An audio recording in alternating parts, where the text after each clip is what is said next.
I wanted to know, honey, if you were sleeping. There was a mutter that I couldn't make out coming from Amy. What is it that I need to ask you? How is it that after nearly 25 years of being together, you have all of a sudden become more effective in bed? Amy, who was barely awake, mumbled, I've always done it for you, and I focused my attention on Amy. Her back was turned toward me, and she was curled up in a fetal position, holding her extra pillow. She appeared to be in a peaceful state. It's true that you have, but it never seems to sit well with you. What's the deal with the unexpected shift? As she turned over, Amy continued to cling to the pillow with great might. She gave me a wry smile with her stunning blue eyes and said in a teasing manner, Well, I didn't hear any complaints from you, Amy. My dearest friend and the woman I've admired ever since we first acquainted at a backyard party more than 20 years ago, received a smile from me in return. It is not time for me to whine. I'm just confused as to why, after allowing me to do it in your mouth twice before we got married, and then never permitting it again, you've allowed it to happen twice more in 1 week after 25 years of marriage. Now that she was fully awake, Amy inquired, What is it that is bothering you, Chris? Amy? I just want to ask you a straightforward question. You have been doing this without much excitement for the past quarter of a century. That has always seemed like a burden to me. I proceeded, and Amy sat up in bed as I did so. At the same time, you did something that was absolutely different tonight. I'm just curious about the source of this unexpected enthusiasm that one is experiencing. After getting out of bed, Amy appeared to be staring at me while standing with her hands on her hips. We are able to return to the previous method if that is what you would want. Amy was already irate, and I had a feeling that she was about to get even more irate. On the contrary, I am loving the way your skills have progressed. I stated that. I then wanted to make a dig at you, so I added, You're almost as good as some of my old college girlfriends. I wanted to get under your skin. Because of her fury, Amy's face went red. However, before she could react, I continued by saying, But you still haven't explained why your skills have gotten better. Do you have any reading material? Have you had any conversations with your pals? Or have you had any practice? What is it that you are accusing me of? Amy's anger was through the roof. I maintained my composure and clarified that I am not making any accusations against you. It is only that I wish to comprehend. Throughout the entirety of our relationship, you have avoided giving me BJ, but all of a sudden, you are finding it delightful. I'm curious why. Amy grabbed her pillow and headed for the door. As she left the bedroom, she yelled angrily, You don't need to think about it anymore because I won't do it again. Amy was halfway down the hall heading to our guest room when I called out from the bedroom, I guess I'll find out the truth tomorrow. What do you mean by that? In response, she retorted, I stated it carefully. I mean, the private investigator that I had hired about 6 weeks ago had completed his report. In the morning, I will be meeting with him. Your newly acquired skills are going to play a significant role in that report. I have a feeling about it. The moment I shut and locked the door to the bedroom, I noticed that Amy's mouth dropped. Her pleading, wailing, and knocking continued for more than an hour while I was lying in our king-size bed and sobbing into my pillow. In general, Amy and I get up at an early hour. In order to avoid having a conversation with her, I decided to set my alarm for 3 o'clock in the morning. I hurriedly changed into my workout attire and left the house not more than 5 minutes after that. The workout I did that morning lasted for 2 hours, and by the end of it, I was completely exhausted. Following the completion of my shower, I changed into the garments that I had packed in my automobile the previous day earlier. Just a few minutes before 6 o'clock, I arrived at my go-to breakfast diner. My office was barely 2 blocks away from the location. Following the completion of my coffee order, I went on my phone and was instantly inundated with a barrage of texts and voicemails from my unfaithful wife. I chose to disregard them and instead sent a text message to my supervisor, asking whether it would be possible for us to meet at Lucy's. About half an hour later, I received a response from Stacy, which stated that we would meet at 7:30. As soon as Stacy saw me, she entered Lucy's, took a quick look around, and then proceeded to sit down on the bench that was just across from me. Immediately prior to focusing her attention on me, she placed an order for a coffee and a bagel to go. Stacy shouted, You look terrible. After she had taken a brief glance at me, I responded by saying, Yeah, I feel even worse. What really is going on at the place of employment? She inquired about it. When Stacy had finished her query, I could tell that she was beginning to relax a little bit. I shook my head. Not at all, it's a personal matter. Possibly, Amy is having an affair with someone else. Yesterday evening, she came very close to admitting it. For the purpose of gathering information, I have engaged a private investigator, and I will be meeting with him this morning. I just wanted to let you know that I might be in and out of the office as I deal with this situation. Stacy sat quietly for a moment, gathering her thoughts. Finally, she asked, Stacy's voice, How can I support you? I'm not sure there's much you can do. I'll be taking the next couple of days off but staying in touch with the office. I'll avoid Amy for now. I have a meeting with the private investigator today, and a lawyer tomorrow, I explained with a shrug. Do you not believe that you are currently moving ahead of yourself? There is no evidence that you have found as of yet, unless there is something that you are concealing from me. Last night, I purposefully picked a quarrel with someone about how close we are. Amy was immediately enraged and stormed out of the bedroom in a furious manner. I informed her that she was not required to respond to my inquiries. The morning would be the time when my private investigator would handle it. The event that you had witnessed the expression that Amy wore, you would have been completely certain about the contents of the report. Chris, it would be for you to chat to her. It is true that I will, but not at this moment. Which location do you plan to stay at? Stacy made an inquiry. There is a room that I will reserve. A set of keys was eventually extracted from Stacy's enormous purse after she had spent some time searching through it. She continued, "Here is a key to our cottage," as she approached me and handed me one of the keys. "You visited that location in the past. It is only a 35-minute drive away. It won't be until the end of the month that we will make use of it." A few words of wisdom were delivered to me as she handed me the key. Could I offer you some words of wisdom? Indeed it is. The more things go the way you anticipate, the more difficult your life will get before it begins to improve. There will be a period of difficulty. After that, you will eventually wake up and you won't feel as bad as you do right now. The only thing you'll feel is misery. At that point, you will have started your road to recovery. I get the impression that you are speaking from personal experience. 12 years ago, my ex-husband filed for divorce from me. It was a difficult experience. As we sipped our coffee, Stacy continued her conversation. The primary reason I don't talk about it much is because I'm embarrassed by it. My life, the life of my child, and Tom's life were all messed up by me. I am despised by his family.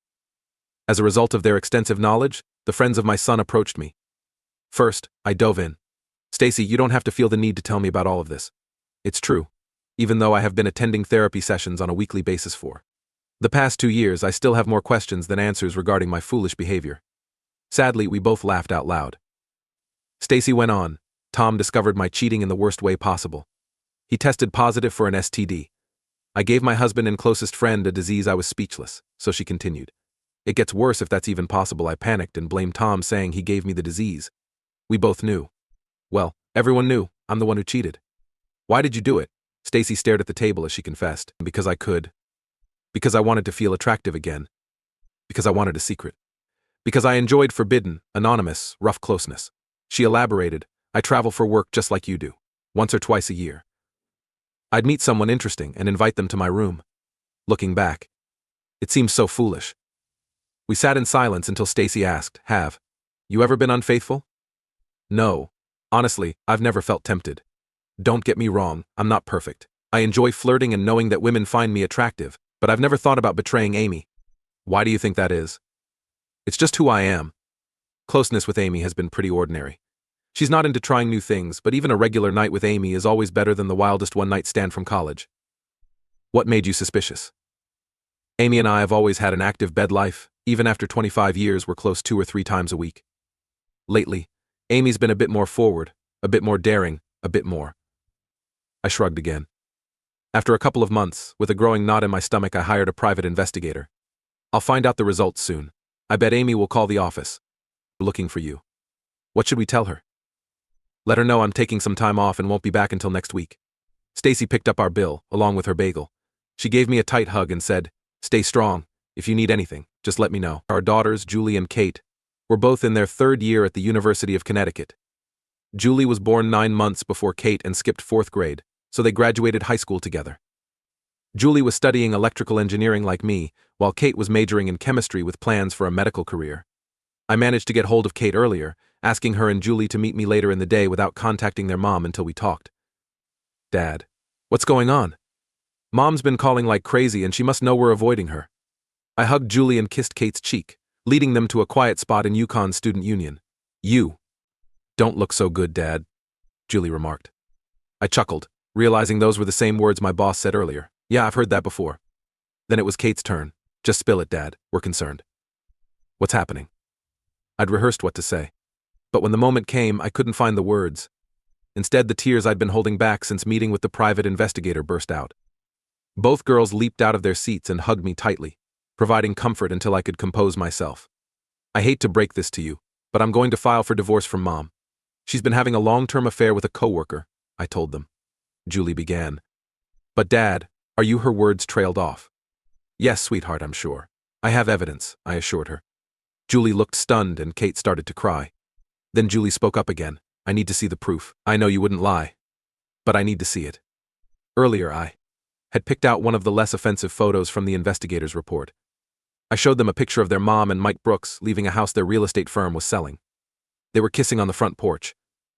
As they looked at the picture together, Julie began, Dad? Sweetheart, I interrupted. I have photos, videos, texts, and emails. I won't show you any of it, but I've seen them. They're terrible. Both girls were now in tears. Are you really going to divorce Mom? Kate asked through her sobs. At this point, I don't see any other choice. I know I haven't been a perfect husband or father, I admitted. Waving off their objections, I continued. But I've always tried to do right by you. Sometimes I messed up, but never on purpose. I've given my all to this family. I don't have anything left to give. And it seems like Mom wants more. The girls listened intently as I spoke. I still love your mom. Though not as much as I did 6 weeks ago when I first got suspicious, but I don't like her much anymore. I can't trust her, and I can't imagine ever trusting her again. And the worst part is, she's lost respect for me. She's been belittling and humiliating me in the worst ways, and she doesn't care.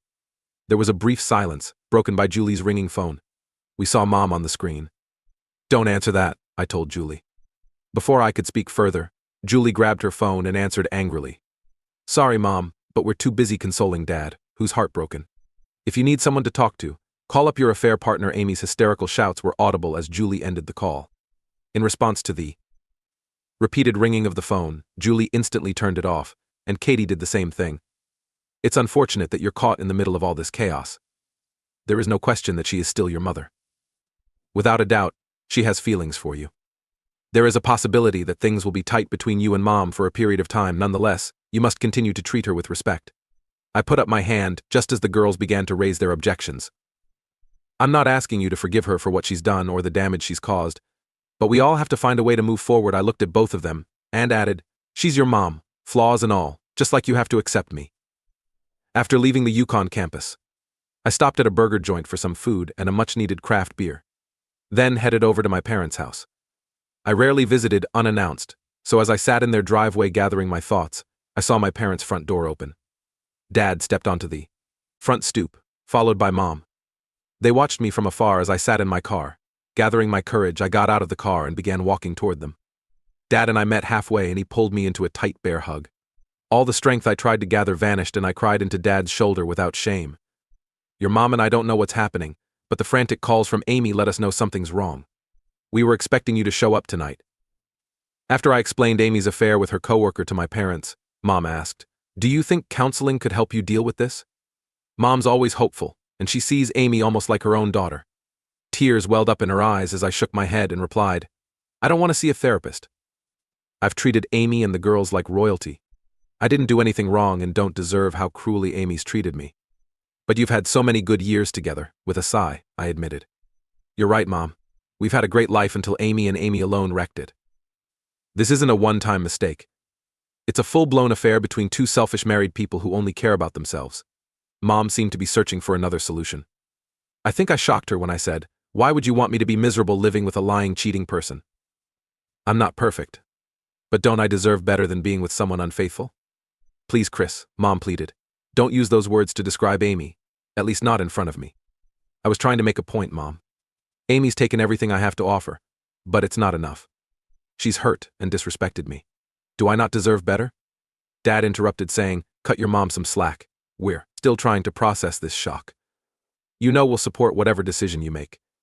After a pause, Dad added, and understand if possible, we'd like to maintain a relationship with Amy and her family.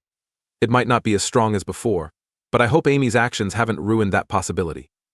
As Dad finished, Mom's phone rang. She checked the screen and said, it's Amy. After a moment's hesitation, Mom looked me in the eye and stated, I won't ignore Amy's calls and I won't deceive her. I'll never ask you to do that. Dad and I remained quiet as Mom picked up the phone. Hello, Amy. He got here about 10 minutes ago and told us about your actions. I think he'll be staying here tonight. Amy? I'm sorry, Chris. Amy's coming over. Don't worry about it, Mom. I'm going to head out. I'll give you a call tomorrow, Mom asked. Where are you going? Stacy has a cottage at Cooper Lake. She's letting me stay there for now. You'll have to talk to her eventually. Dad pointed out. I will, but I'll do it when I'm ready, not when she wants. I'm just not prepared yet. What should we say to Amy when she shows up? Mom inquired. I'd call her and let her know it's pointless to come over. Tell her I'm not ready to talk. I trust you won't lie, but I hope you won't tell her where I'm staying. Mom started crying. I walked over and hugged her tightly. Dad joined in, and the Harrington family comforted each other. My parents silently provided all the emotional support I needed. After officially initiating the divorce process with a visit to a highly recommended divorce lawyer, I went to my in-laws' house. Amy's car wasn't there, so I parked and approached the front door. It's really bad, isn't it? Those were Frank Wilson's first words as he opened the front door. It's about as bad as it gets. Frank stood in the doorway blocking my way and asked, Who cheated? She did. Do you have proof? Frank inquired. I nodded and Frank exclaimed, Dang, then turned and headed to the kitchen, leaving the door ajar. Eileen, Amy's mom, was nervously sitting at the kitchen table. She looked up as I entered and gestured toward the coffee maker, saying, Fresh coffee's there. As I silently poured myself a cup, Frank retrieved a bottle of Jack from a cabinet. We both sat down and Frank poured a generous amount of bourbon into his coffee, sliding the bottle my way. As I added some liquid courage to my cup, Frank asked, Can I see the evidence? Looking down at the table, I replied, I can show you the written report, but I won't share the photos or videos. When he cursed again and met his eyes, I continued, But Frank, I'm begging you. Please don't ask to see the photos. No father should ever have to see his daughter in those situations. It was painful to witness, but Frank visibly deflated in front of Eileen and me. Eileen interjected, Is there any chance your marriage can be saved? I met with a lawyer this morning. He'll have the paperwork ready by early next week, and will file it with the court on Wednesday. The lawyer will contact Amy using her cell number. She can choose to pick up the paperwork at his office, or we can serve her officially. I can't believe you're giving up on your marriage so easily. Aileen burst out angrily. I'm not giving up, Aileen. Amy made that decision when she chose to cheat on me. But it happened just once, Aileen yelled. I took 3 deep breaths to calm down and briefly regretted adding bourbon to my coffee. It wasn't just once. Only Amy and her affair partner know how many times they've met, but it's been going on for months. We sat in silence for a moment before I continued. This is your second marriage, just like mine. Both of your first marriages ended because of infidelity. Frank quickly interjected, but those marriages were new. You've been married for 25 years. Doesn't that count for something? Love, trust, and respect. Frank, you've said those words to me countless times. A marriage needs all 3. I don't trust Amy, and she doesn't respect me, Eileen asked. Will you treat Amy fairly in the divorce? I have to follow the divorce laws, but I won't make it harder on Amy or our family than necessary. What about the girls? Frank inquired. I talked to them yesterday on campus. They know about the divorce and the reason. They're upset with Amy like everyone else. It might take time, but they'll understand. I promise. I hope you don't mind me asking. Feel free to ask anything. I'm divorcing Amy, not you and Frank. I hope we can still have a friendship. Tears streamed down Eileen's face as she pleaded. Please talk to Amy. I will, I promise, but not today, and probably not for a few days. But I will talk to her. Maribeth Johnston has cheating. The PI's report includes all the text messages between you and Amy for the past 6 months, I continued. Maribeth tried to process this when I dropped the bomb. I know Mike was part of your swapping group before he got married. You even told Amy he has a big Johnson. When you found out he was working with Amy, you pushed her to go for it. Amy's kept you updated on their dates. I know every detail you wish. Before Maribeth could speak, I cut in. Every action has consequences. Amy's cheating leads to divorce. Your consequences won't be as severe, but I'll make sure to mess with your lives. How will you do that? She demanded. With a smile, I answered, Glad you asked.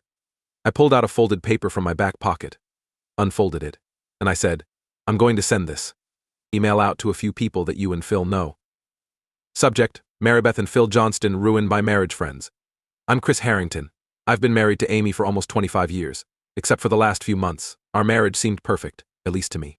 Due to the direct impact of Maribeth and Phil Johnston's open marriage, my wife has cheated on me and I am filing for divorce after 25 years of marriage went down the drain. I'm sending this email as a cautionary tale to prevent other marriages from being ruined by Maribeth and Phil's casual attitude toward faithfulness. My wife had an affair with a swapping friend of Phil and Maribeth. Maribeth encouraged the affair, telling my wife Amy she'd never forget it. Maribeth was right. My wife will never forget her affair, as it's destroyed our marriage and family. Whether you're connected to the Johnstons personally, professionally, or socially, be aware of their complete disregard for marriage vows and their readiness to wreck your own marriage. Maybe if I'd been more careful in choosing our friends, Amy and I wouldn't be headed for divorce. Best regards, Chris Harrington. Maribeth threatened, "We'll sue you if you send this to anyone." As I responded, I let out a chuckle. Text exchanges were reported by the private investigator, and my attorney reviewed the email. He asserted that the contents of the email are accurate. In what direction are you sending it? I am in possession of emails for each and every educator and official in your school district, in addition to 38 individuals working for Phil's company. Despite the fact that there are more than 300 individuals there, the email will most likely propagate. In addition, members of your country club and church, as well as members of a few other organizations that you and Phil are engaged in, will be able to view it. There, Maribeth sat in utter disbelief. I gave her a copy and told her that she now had the ability to show Phil exactly what is going out. Enjoy your life to the fullest, you terrible person. In the course of the private investigator's investigation, I discovered that Lucy Brooks, who was married to that jerk Michael Brooks, took her children to Willowbrook Park on a weekly basis. She and her children were a part of a usual group of mothers and children who were hanging out at the park. "I haven't seen you since the office holiday party, Chris," Lucy greeted me. "I haven't seen you since then. Why are you in this location?" Simply wanted to get in touch with Lucy. The eyes of 7 mothers were on us. "I have stated that this is not a chance encounter. Would you mind if we had a private conversation for a while?" "Yes, without a doubt," Lucy gladly agreed, stating, "Sure, absolutely." It wasn't long before she understood that I wasn't feeling the same way she was. "Chris is everything?" she questioned after a moment. A look of comprehension appeared on her face, and her voice began to trail off. Lucy's complexion became noticeably paler. Due to the fact that her friends had noticed the shift in her manner, they appeared either concerned for Lucy or angered that I had caused her distress. "How are you doing?" asked the chubby blonde on the other side of her. When another mother asked, "What's going on?" Lucy did not immediately react. She only came out of her trance when she was confronted with the question. "Really? I'm doing fine. Next, I believe that we ought to have a private conversation. That would be the most ideal situation." Lucy and I were both looking at each other with hostile expressions as a slim and gorgeous redhead stood up. "Please allow me to introduce you to my guardian cousin, Aggie. Meet Chris Harrington, Aggie. Come on in. There is a person that works with Mike who is married to him. I have a feeling that he is interested in talking about the things that you suppose I have been imagining regarding women's intuition. Ladies, Aggie, I would like to suggest that Lucy and I go to the picnic table that is located beneath the tree." I pointed to a location in the vicinity. "At that location, we will have some privacy, but we will still be close by." Lucy remained still for a few period, her eyes fixed on the ground as tears quietly trickled down her face. While they were both crying, Aggie raced to her side and wrapped her arms around her warmly. In the moment when they parted ways, Aggie's rage transformed into sadness as she witnessed my tears. I communicated to Aggie that I am not just supplying unfavorable information, but that I am also caught in the middle of this problem with your cousin. Lucy was walking alongside her when she suddenly stopped after a few steps, turned to Aggs, and asked, "Aggs, would you be able to take the children home with you?" In response, AG said, "Of course, Lucy, could they stay over for the weekend if it turns out to be necessary?" At the picnic table, where we were seated opposite one another, I asked about the length of time that you had been aware of this happening. Lucy heaved a sigh and said, "Unfortunately, I'm not unfamiliar with this territory. We were a little bit later than most people in getting married, and not long after that, we started a family.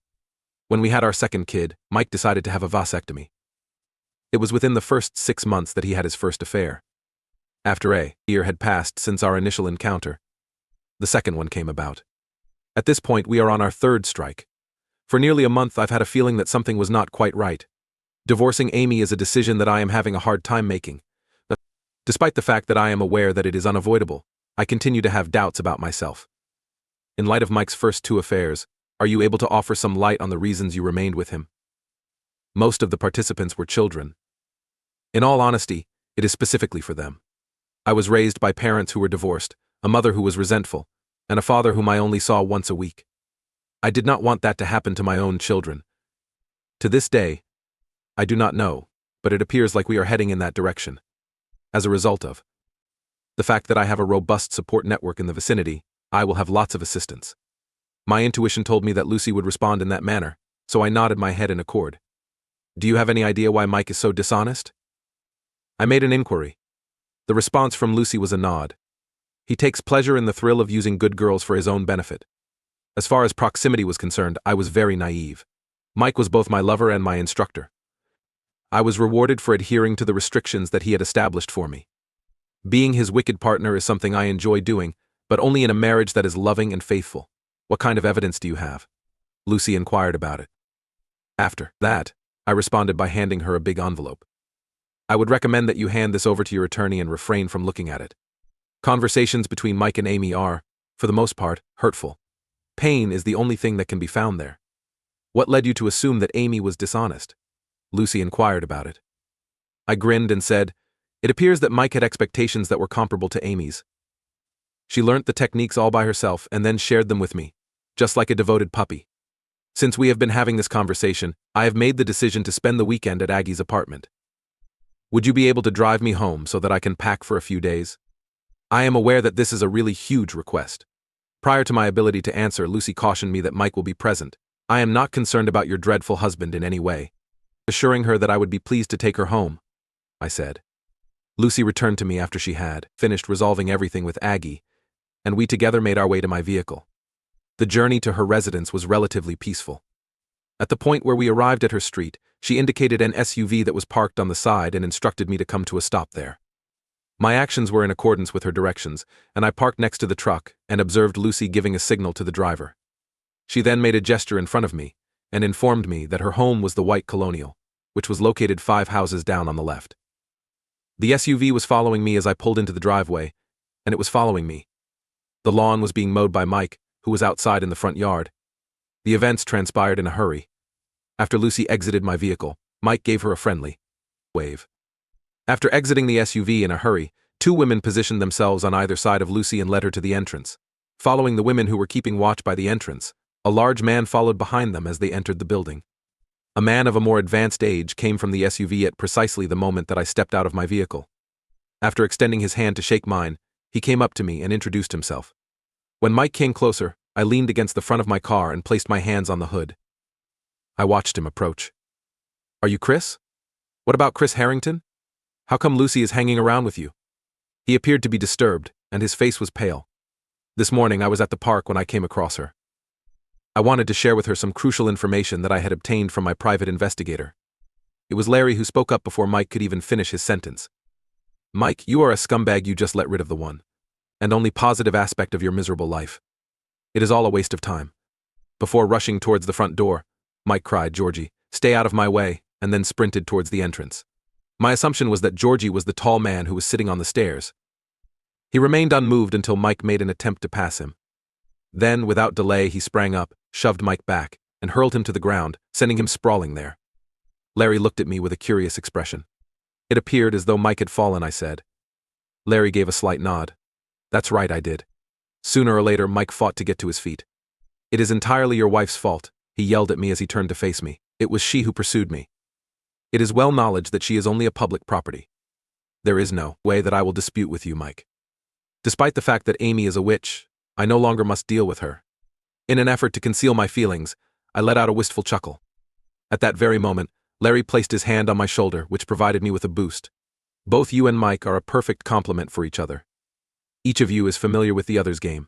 What do you believe the outcome of that will be? I really don't want to interact with her in any way. Mike spit out.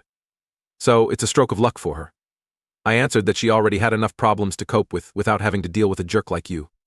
I extended my hand to shake with Larry and replied, this individual is not worth my time. I'm going to leave. Please watch out for Lucy. I am very impressed by her. After a fortnight had passed, a notice was served on Amy, and her attorney was in conversation with my. This life seemed to be nothing more than a mundane routine.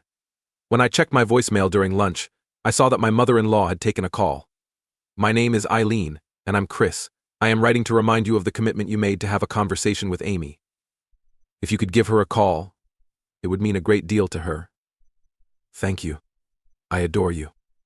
As I gritted my teeth and grudgingly dialed my home number, I was aware that Amy was at her place of employment. This message was left by me. My name is Chris, Amy. We are staying at the lake house that Stacy's family owns. If you are interested, you are welcome to stop by on Saturday for lunch. A sandwich will be made by me. We are able to talk. Come and meet me at the picnic table in the backyard at noon. On the Saturday. It is very kind of you, Chris, to come out here. This lunch setup looks great, thanks, Amy said, sitting across from me at the picnic table by the lake. Even without her usual radiance, Amy still looked good after all these years. It's nice to see you, Amy. Appreciate you making the drive, I replied. Amy glanced around and said, It's so serene here. I agree. Initially, I was considering moving into a downtown condo near the office, but lately I've been eyeing lakefront properties around here, I shared. My unintended comment hit Amy hard, and I could see the devastation in her eyes right away. Amy, I started. But she cut me off with a wave of her hand. Tears welled up as she said, No need to apologize. I'm just being overly sensitive. Looking away from the table, Amy continued, I'm so scared. Her words hung heavy in the air as she collected herself. I've been scared before. Many times, work challenges, raising our wonderful daughters, they've all terrified me. But I always had you by my side. We were a team and I knew together we could tackle anything, she reflected.